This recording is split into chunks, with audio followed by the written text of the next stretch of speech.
Are we live? Okay, well, you got me in the act then. Yeah, I'm having a single malt Scotch whiskey on ice.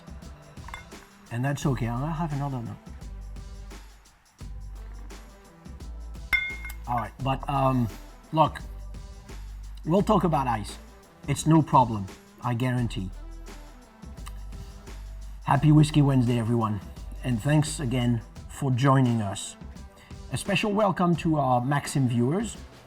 Today, we're going to visit 3 great single malt Scotch whiskies. You've got the Singleton of Glendullan, 12-year-old, Oban, 18-year-old, yes, and Colilla, 12 years of age. All right, today, for this Whiskey Wednesday on Spirits Network, and hopefully you have joined us as a member already. If not, please use this code WWVIP and get that free membership for a year of Explorer. Here's what we're gonna do. I have a little contest for you. I'm gonna be giving you a bottle of Mortlach 16 years of age for the one who will be giving me the very best question. Now, what qualifies for being awarded that best question? I'll be the judge of that. What I want you to do is put your thinking cap on and get to your keyboard and well, look, this episode is about knowing everything you've always wanted to know about Scotch whiskey. What has been bothering you? Ice, no ice, water, no water, why do we call it malt? And what about this and what about that? All right, so look, there are no dumb questions. Remember, if you feel like you don't know about it, there are millions of people out there who are in this very same position. So please do not hesitate, right? So that Mortlach 16 is a pretty neat bottle. If I were you, I would definitely put your questions in the mix. All right, so you've heard a lot of things about single malt Scotch whiskey. You've heard it all, and it's opposite. I'm here to tell you what it's about, okay? And I'm here to debunk all of those single malt Scotch mysteries. In the next 30 minutes, I promise it won't be painful, but in the next 30 minutes, while we sip along, hopefully you purchase those bottles ahead of time. If not, you know you can always go back on those prior episodes of Spirits Network and watch this one in the future once you will have got yourself those bottles. Okay, so it's extremely important that you'd pay attention while we sip on those whiskeys, because knowing what makes single malt Scotch whiskey, all of these elements will help you shine in society. Let's get started. That Singleton of Glendullan, 12 years of age. You know, I'm giving myself an ounce in our Spirits Network glass, right? And you know, we've tasted the 15-year-old, we've tasted the 18-year-old. This 12-year-old is the perfect versatile single malt ever. As a matter of fact, because none of this would be possible without the Spirits Network team, I have a special treat for you today.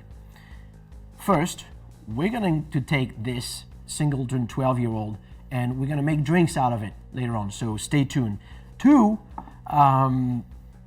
the father and son team of Nick and Mike Buzzell, producer and director of this show, will be joining us from now on. So you may see them, you may hear them.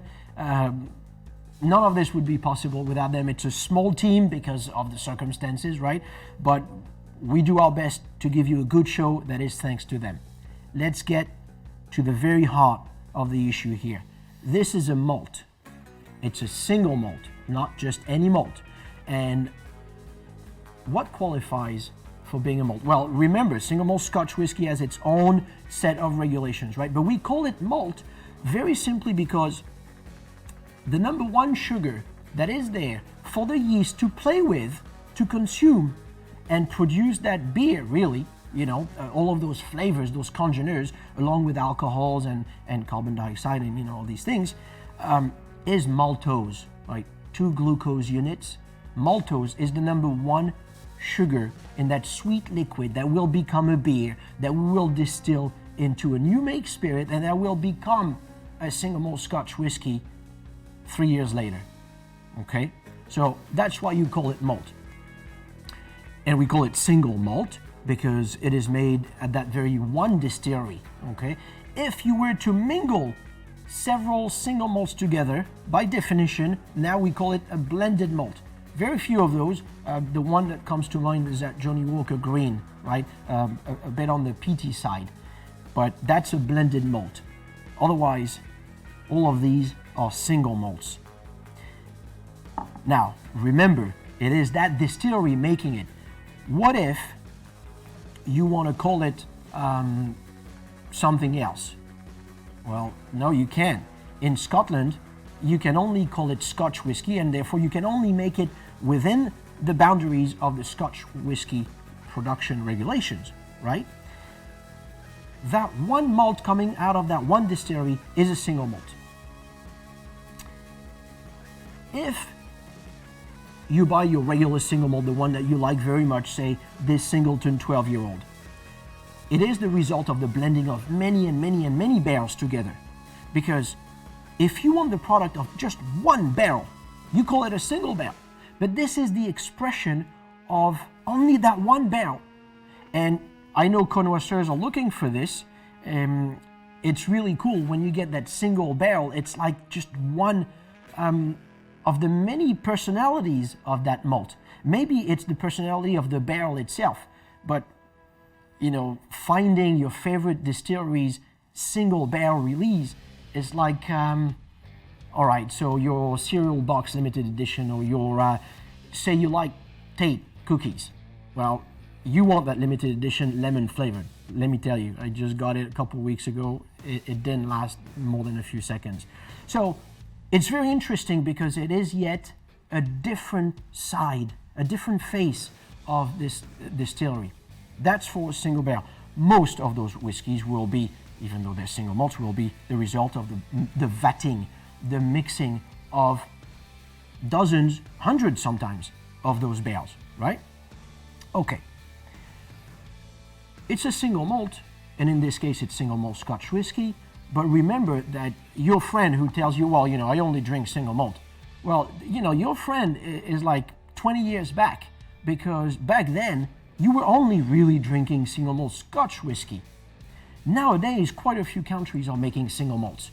And that's important for you to know that you can find single malts here in the US. You can find them, of course, in Japan. Everybody is talking about Japanese malts, right?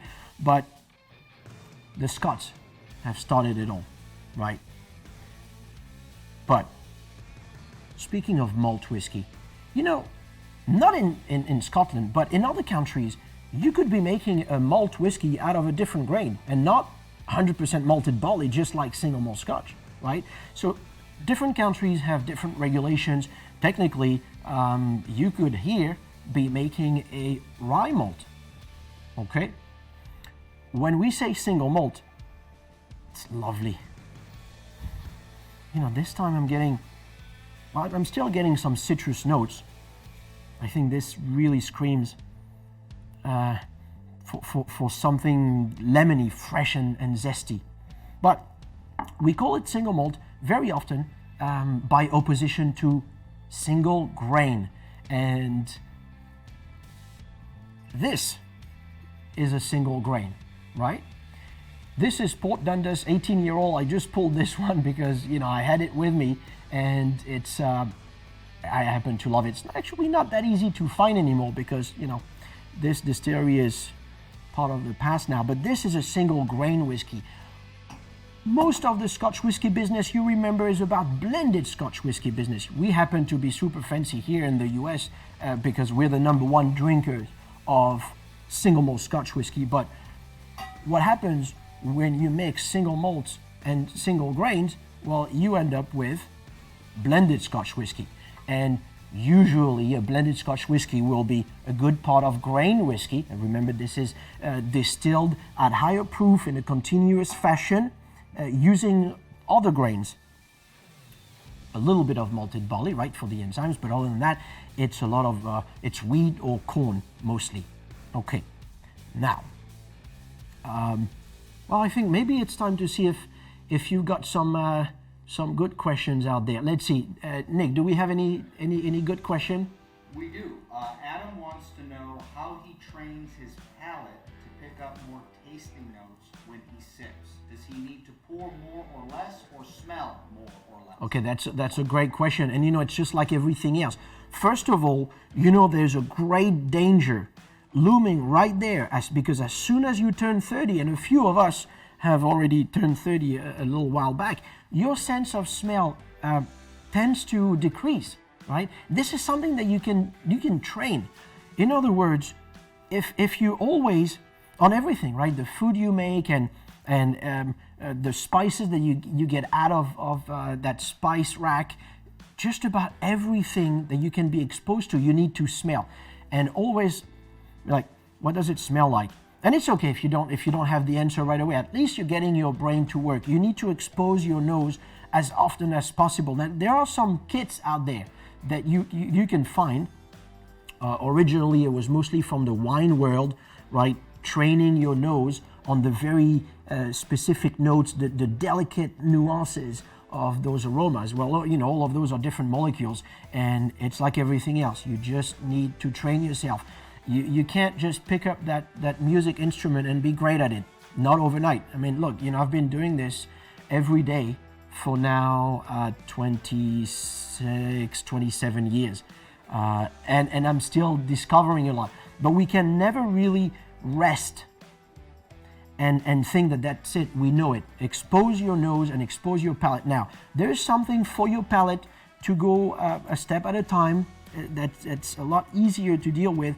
It's to bring some water to the malt in the beginning, just so that your taste buds can get used to the amount of alcohol there. Because remember, alcohol is there to carry the flavors, and in a way, it's really good because it will help reveal those aromas and those tastes, but it can also be detrimental to your taste buds when it's too high of an alcohol by volume strength, right? So you need to go little by little at it and put small amounts. What I suggest first, no matter what, when it's the first one of the day, see this? I didn't swallow anything because all I put was maybe, I don't know, a 1/16th of an ounce in my mouth. It was just enough to coat my palate with it, right? That serves as a warning sign to my taste buds. They know something a little stronger than usual is coming. They'll pay attention, they're ready. And then you go on.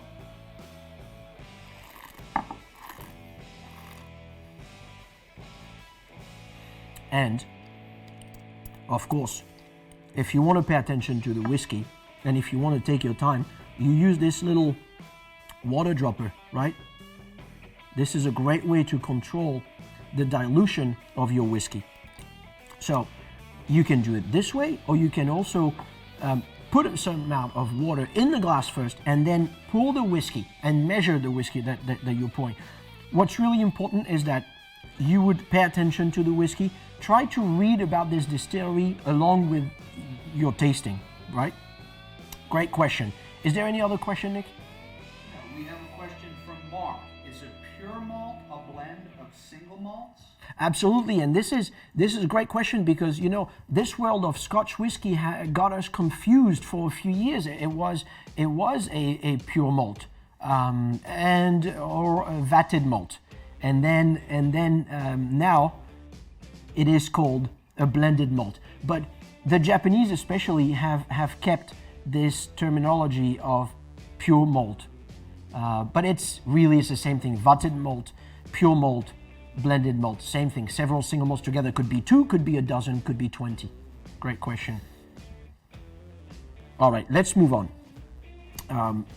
On what I think is a phenomenal single malt. This Oban 18-year-old.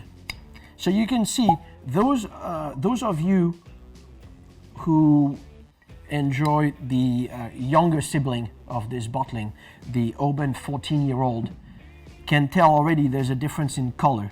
I mean, it's a beautiful, rich honey color, but it's got a bit more of the sherry butts on the maturation here, right? Ex-bourbon barrels, of course, but there's quite a bit of sherry butt on the maturation. And try to see if your left nostril or your right nostril is picking aromas better than the other. It's quite interesting to do that. Just don't do that. Really. All right.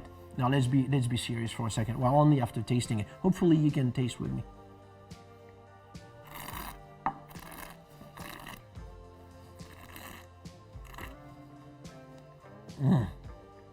Yes. Now, look. How about that? I got ice in front of me. You caught me in the act earlier. There's nothing wrong with ice. I mean, it's all about what you put it on. Are you going to put ice on a 12-year-old or on a 25-year-old?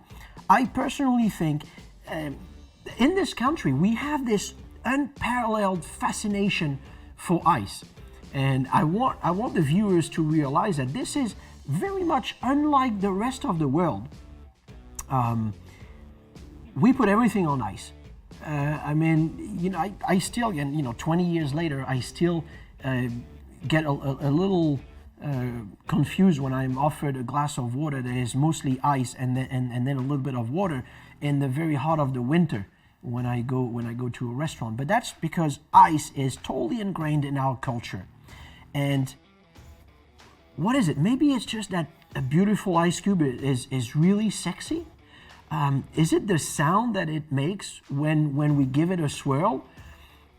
I'm not sure exactly what it is. I think maybe it is also so beautiful. And you know, the ability to get ice, you know, we're going back many years ago, but we didn't always have ice all the time as a refreshing element in our beverages, right? This now is part of rich living. Having ice gives us the immediate ability to have a refreshing drink.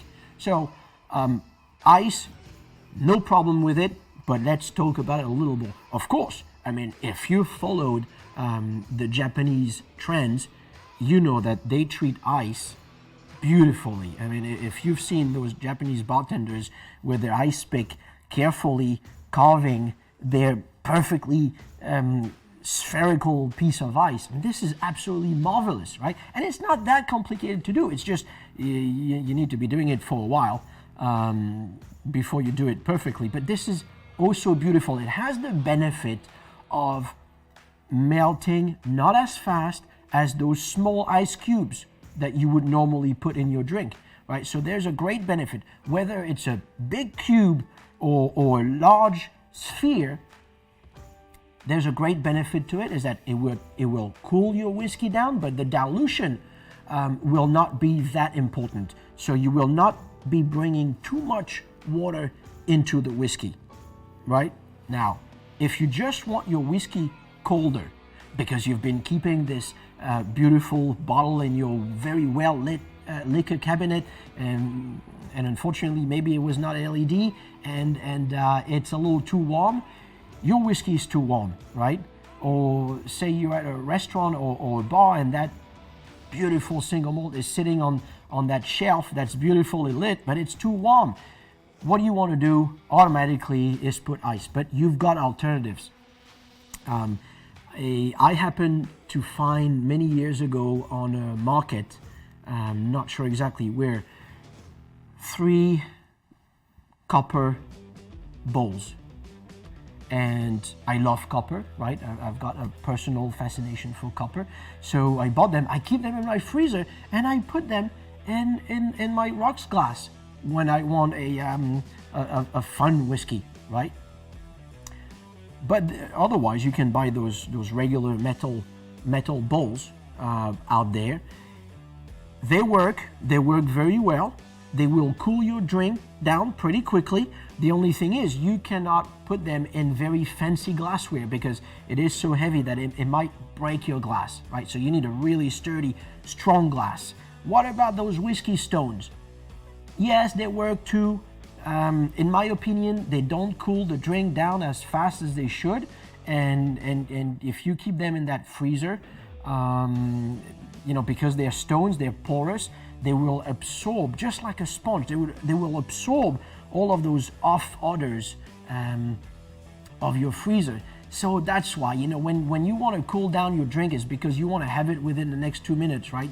I'm not sure you really want to wait 20 minutes for your drink to be a bit colder, right? But that's my opinion. Look, I want to talk about something else. Yet there is another alternative. If you want to keep your whiskey cold, why don't you just keep the bottle in the refrigerator? And then you just pour it in your glass, out of the fridge, pour it in your glass. If it's too cold for the first 5 minutes, it's going to be at room temperature soon enough, right?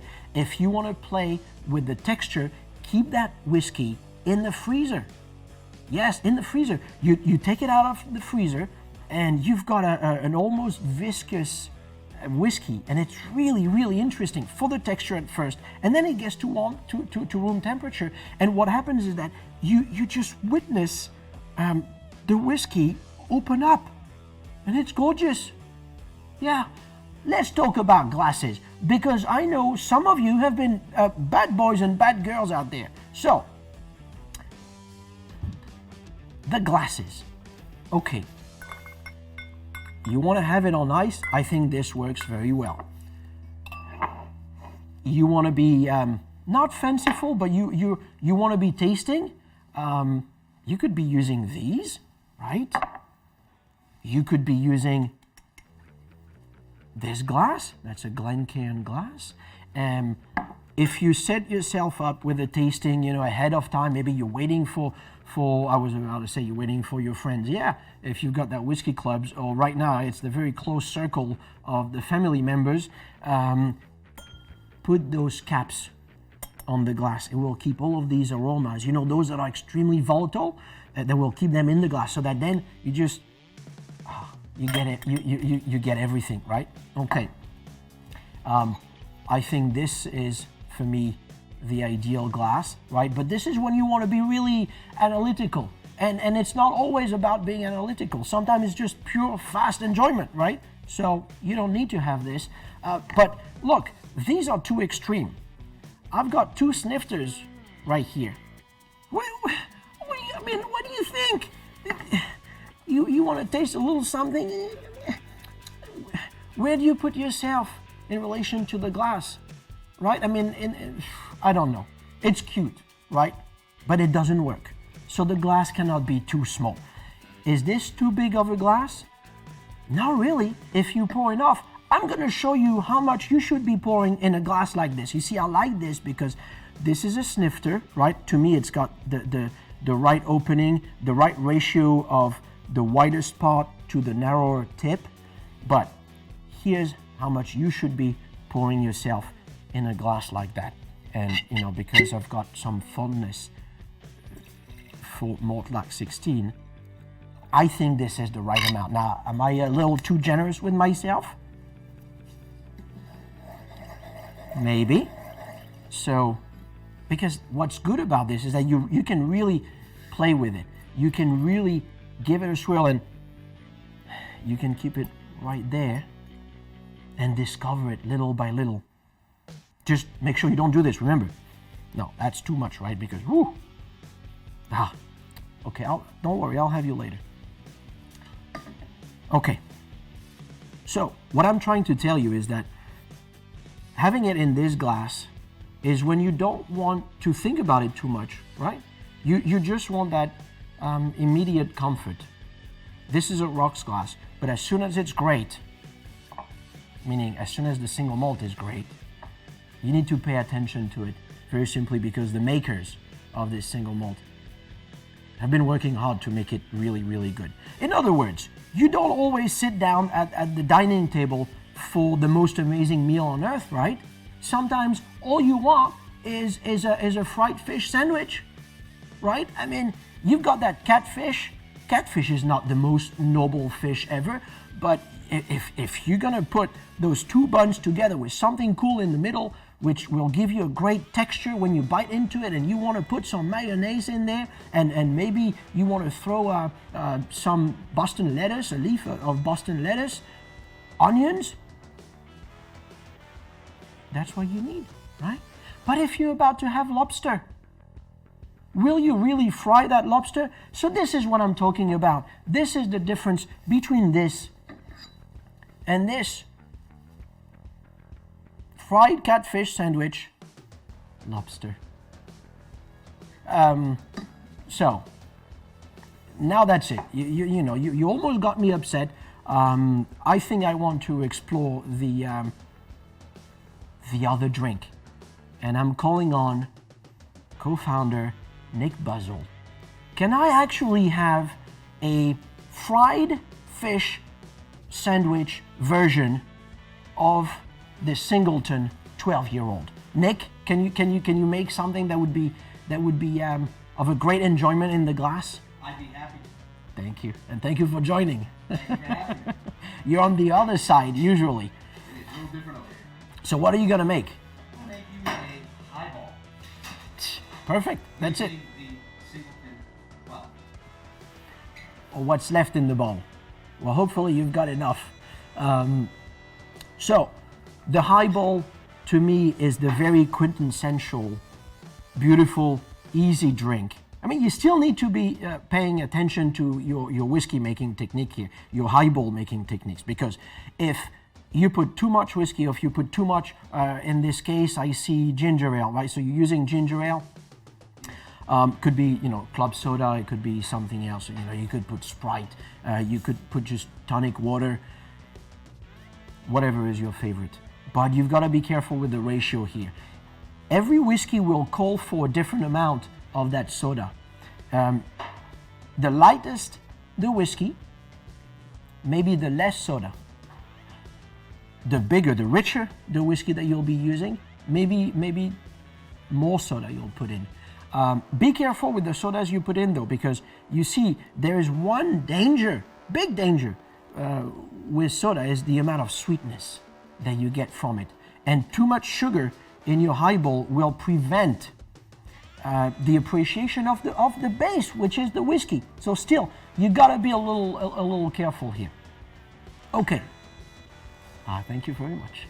Very nice of you. Well, my God, you got fancy. You give me a little lime twist. Well, thank you very much.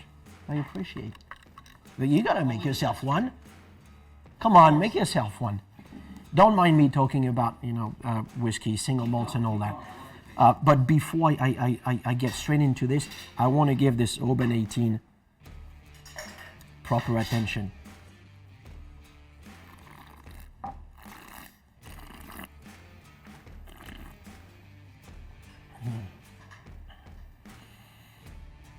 There's a zing in this.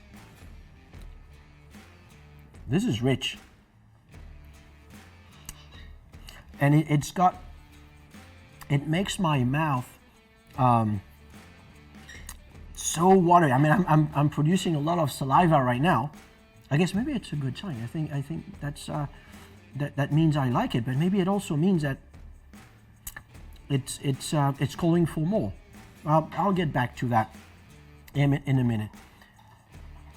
Look at this beautiful drink. Now, even if you're not playing with these particular bottles, but hopefully you are today during this live virtual tasting, I want you to do an experiment on the Coolilla, which is the next one. cheers. Cheers. Thank you. Hey, whoa.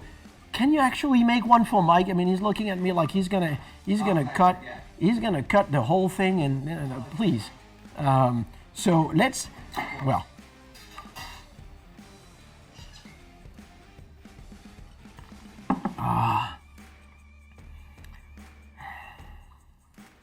this is beautiful. This is just beautiful. My goodness. So the experiment is this one. You take a rocks glass.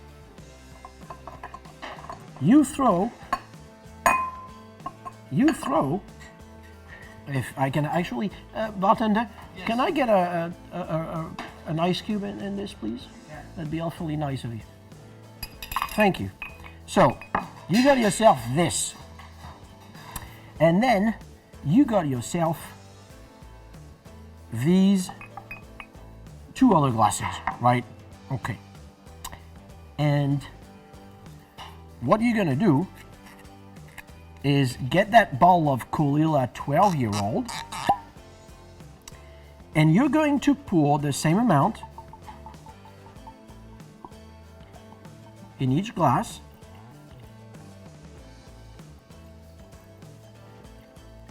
And you're going to put 6 drops.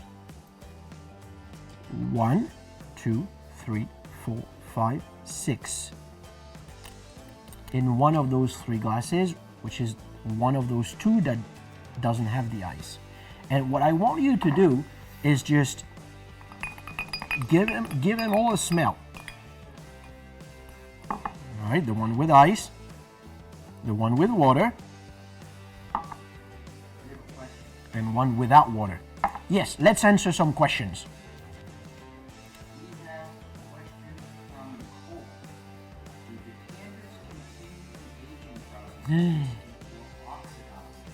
This is a very good question. Very good question, because, and you know, this makes me nuts. When I go to a bar or a restaurant and I know that they've got this very dusty bottle of a 25-year-old somewhere on that shelf, all the way on the top shelf, and it's in a decanter. So I'm asking you, what's in there? Oh, that's that 25-year-old single malt or bourbon and so on. I get a little nervous, and I'll tell you why. So I'm just gonna set those aside for now, because here's what's happening with decanters, right? And I wanted to talk about these, so thank you for asking, because that would have been next. You've got 2 decanters in front of you. One, this happens to be our Spirits Network decanter, right? That I think works very well.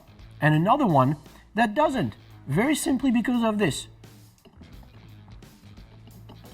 Right? So this one is pretty tight, right? Okay, so if I force it open, then I can remove it. But I can keep it tight. This one, even if I do this, it's easy. And guess what? There is air that goes through.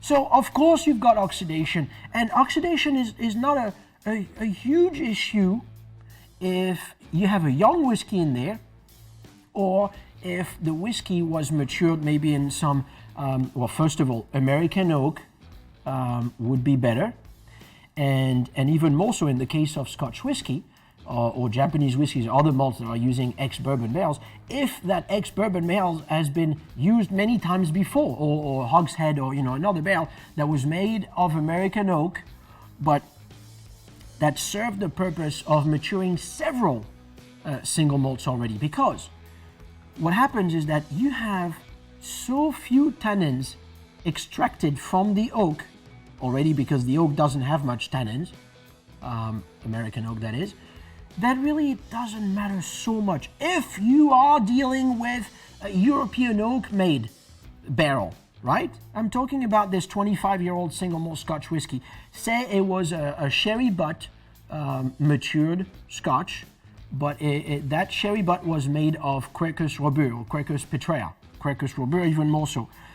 The amount of tannins that are given to the whiskey will make it just very detrimental to the whiskey, because after even 6 months on a 25-year-old, your whiskey will change. You know, it might start becoming just a bit astringent. Could even become a little bitter because of the oxidation reactions. Remember, you've got a lot of air that's in there. So if it's only this much air that is trapped in the decanter, no big deal. But still, don't put an amazing whiskey in a decanter, no matter what, right? It's good for show. You'll impress your friends, sure. Don't put anything amazing. Tannins are the issue. This one, my goodness, this one, I mean, look, you know, you leave the apartment, you turn off the AC, guess what? It becomes hot.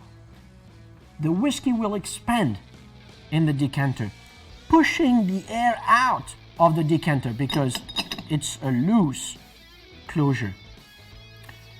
You turn the air conditioning back on as you come back, you let it run all day, all night, the whiskey retracts. So it's sucking air from the outside in. So you've got all these oxidation reactions. Very good question. So do it, but don't do it.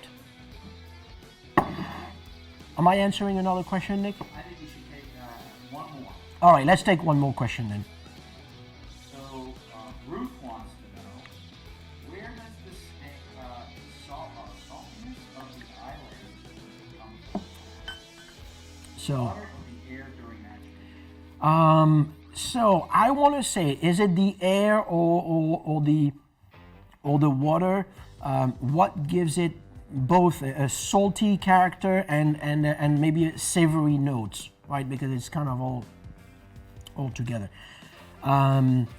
Yes, they do believe that the air around, and actually the air entering the distillery is what makes a difference. Now, this is not backed by science yet, but if the whiskey happens to be matured right there by the sea, then all of this maritime air, that salty air, will penetrate the barrels because it's a porous container, and you've understood that whether it's in the decanter or in the barrel, the whiskey will breathe inside the barrel, even slowly in Scotland, but it will breathe, right?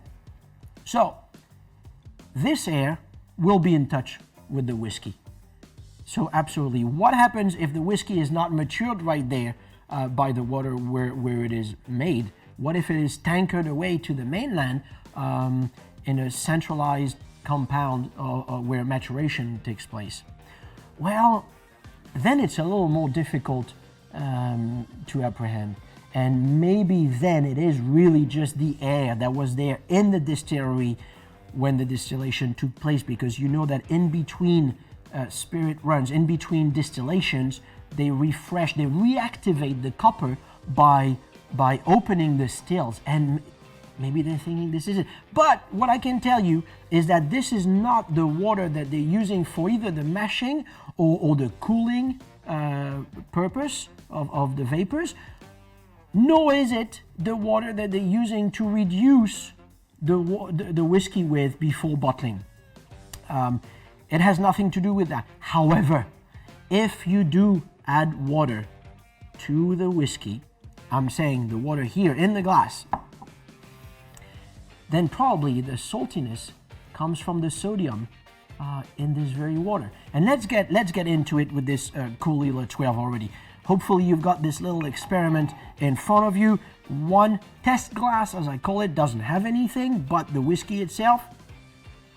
Great, pure, spicy, savory. Actually, I can see a steak right now waiting for me. And I don't know if this is you, Ruth, putting this in my head now, but this is savory, as in salty. Now, let's smell the one that we added 6 drops of water to. A lot more fresh, more on the lime citrus side. A little metallic too. I'm not sure why I'm saying this. And then, right, so look, this is the point I wanted to make. In this glass, this Caol Ila I mean, the smell is okay. It's just it's almost mute, right? So why do we want to do this? Maybe we want to do this because we like a cold beverage and you know, there's nothing wrong with that. But if you want to fully appreciate the whiskey, oh my goodness. See, I'm really liking this one with a few drops of water. Look, water can be a great help. Water to your whiskey can be a great danger as well. You want to make sure that you fully understand what you're doing, because adding water straight from the tap to your whiskey is close to an act of terrorism in my book, because of the chlorine, because of all the stuff that they put in this water to treat it, right? Now, using, say, Evian in your whiskey, it might just be the very same problem, right? Because Evian has a very rich mineral content. Guess what? That saltiness would be coming from sodium, the sodium in that mineral water. But what about the calcium and the magnesium? I'm not saying this will be detrimental always to your whiskey, but you just need to be aware that your whiskey is going to change with this water, not just because of the H2O part of it, but because of the Mg and the Ca, right? It's going to change the texture, and it's going to make it a little sweeter, and so on, right? So you just need to be aware of this. Now,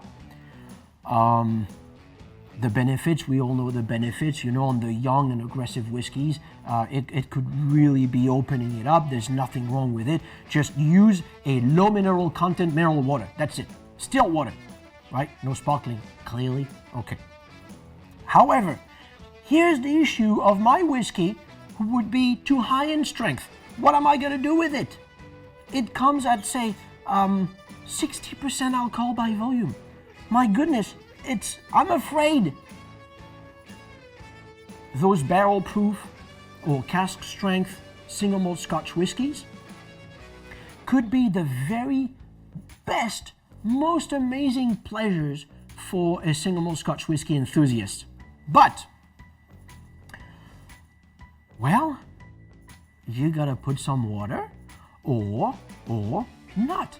You want to know before. So, I got me the older version of this Kulila 12.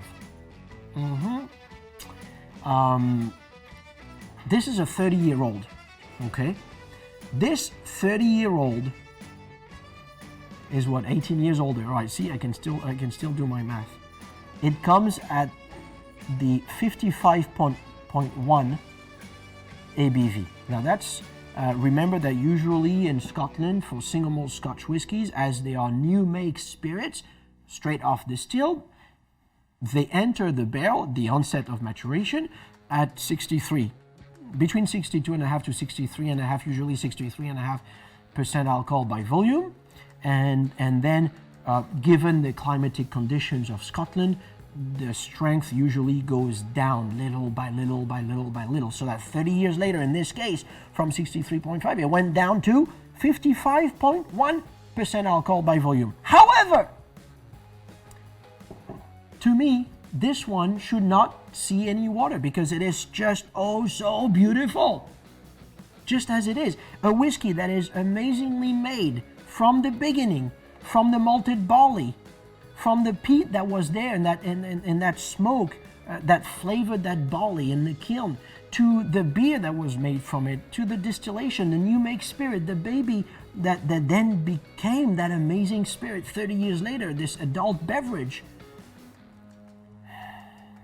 Doesn't need it because it is oh so well made. It doesn't mean that you should not be putting a little bit of water. Just remember, your very best friend is the eyedropper. All right, I'm gonna take another question.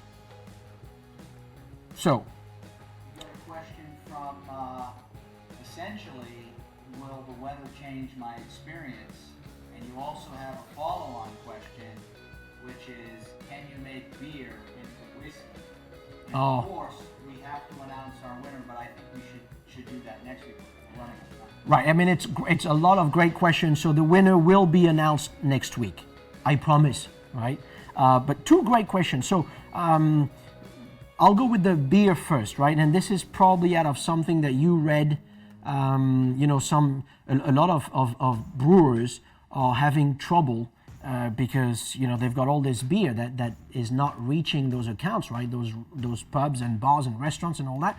So since you have to make a beer to make a whiskey first, can we just distill that beer and have a whiskey? Well, yeah, sort of. But I just want you to realize that, and a few producers are doing this right now, and I think it's a very good idea.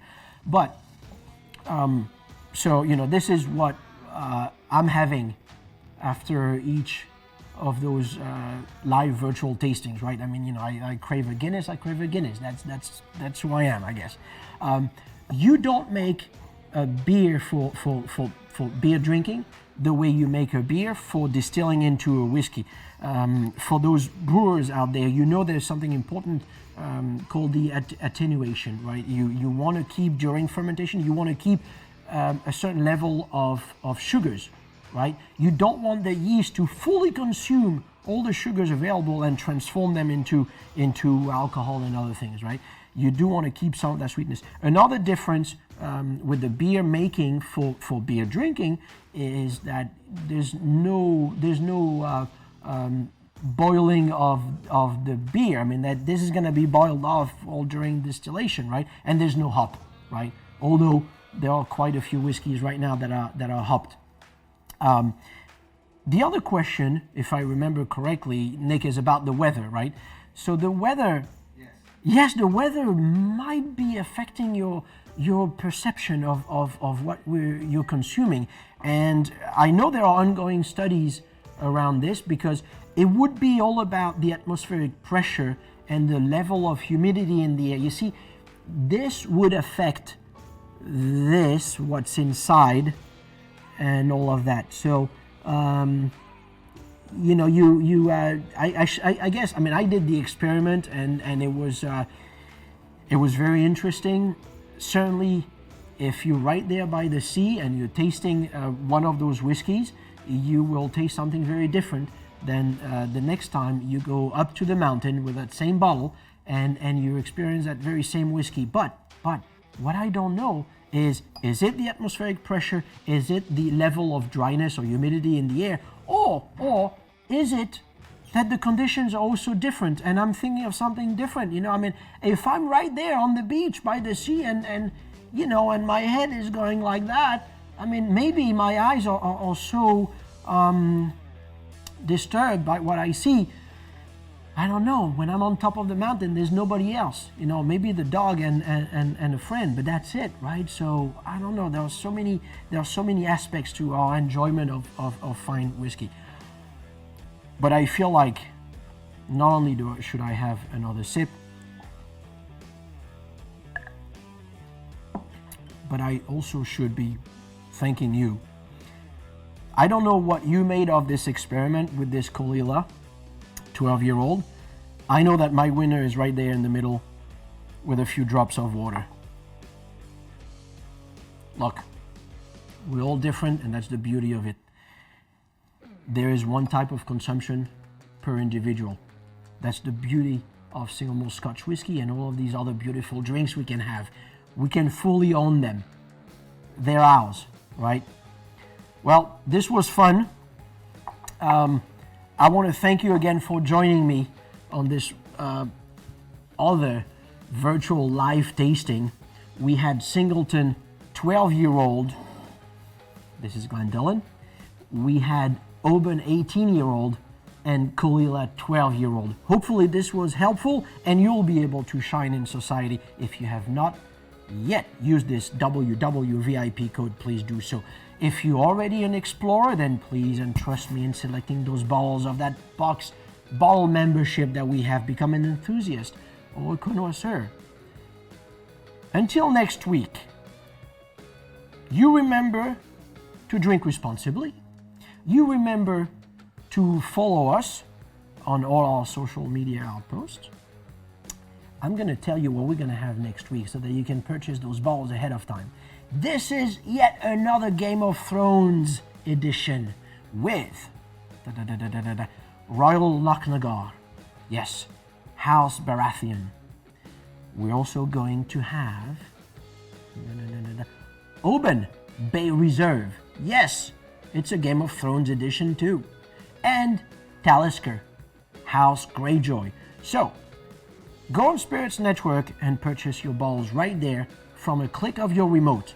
Remember, you can just be in the couch doing so. Thanks a lot for another great Whiskey Wednesday. Cheers, be good, and be safe.